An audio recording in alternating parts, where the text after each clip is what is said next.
Saudaraku yang kekasih, aku berdoa semoga engkau baik-baik dan sehat-sehat saja dalam segala sesuatu, sama seperti jiwamu baik-baik saja. Judul Hakim dari Semua Orang. Ayat renungan Matius 22 ayat 14. Sebab banyak yang dipanggil, tetapi sedikit yang dipilih.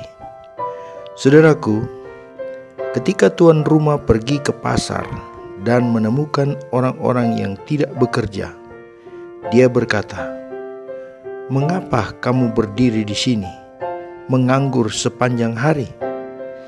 Dan jawaban mereka adalah, "Karena tidak ada orang yang mempekerjakan kami."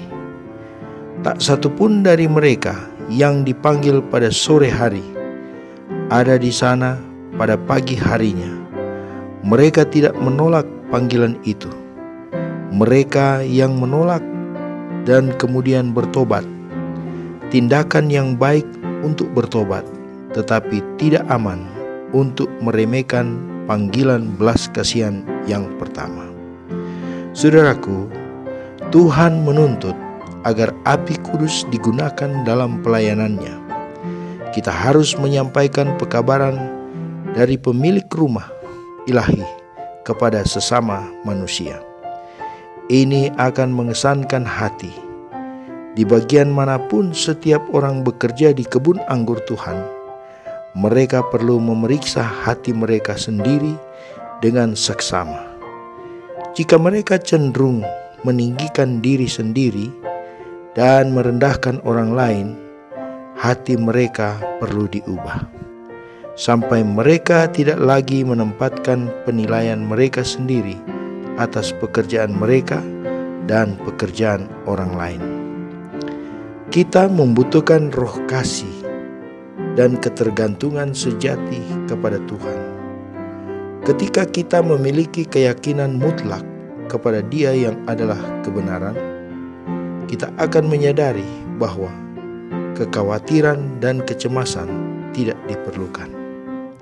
Saudaraku, apapun pekerjaan yang kita lakukan, kita harus melakukannya untuk Kristus. Ada banyak jenis pekerjaan berdasarkan kebutuhan waktu dan situasi yang harus dilakukan bagi Tuhan. Orang-orang yang tidak percaya akan melakukan pekerjaan ini secara formalitas untuk upah yang mereka terima. Mereka tidak tahu nikmatnya bekerja sama dengan pekerja ahli. Tidak ada spiritualitas dalam pekerjaan mereka yang melayani diri sendiri. Motif yang sama, aspirasi yang sama, inspirasi yang sama, keinginan untuk dianggap pintar oleh orang-orang menguasai hidup mereka. Orang seperti itu mungkin menerima pujian dari manusia, tetapi tidak dari Tuhan.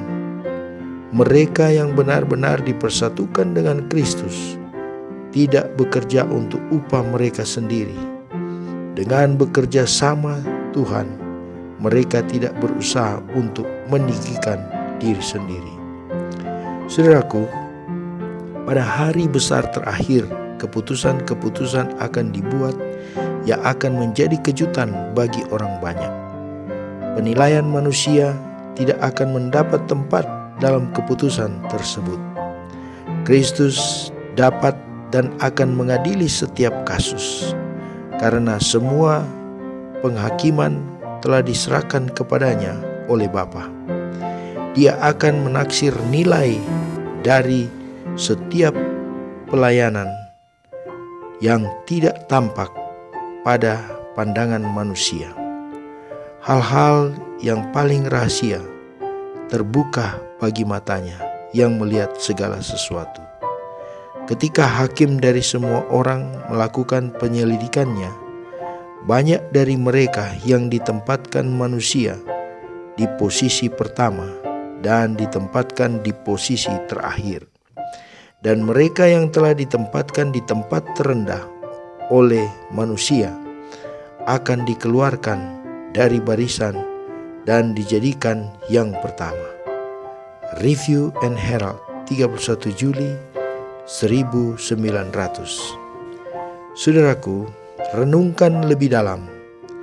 Kapan terakhir kali saya mendengar tepuk tangan surga untuk suatu tindakan pelayanan yang tidak mementingkan diri sendiri? Amin. Tuhan, berkatilah semua orang yang sudah mendengar dan menyaksikan renungan rohani hari ini. Berkatilah setiap rencana dan aktivitas sepanjang hari. Lukas pasal 11 ayat 28. Tetapi ia berkata, yang berbahagia ialah mereka yang mendengarkan firman Allah dan yang memeliharanya. Amin.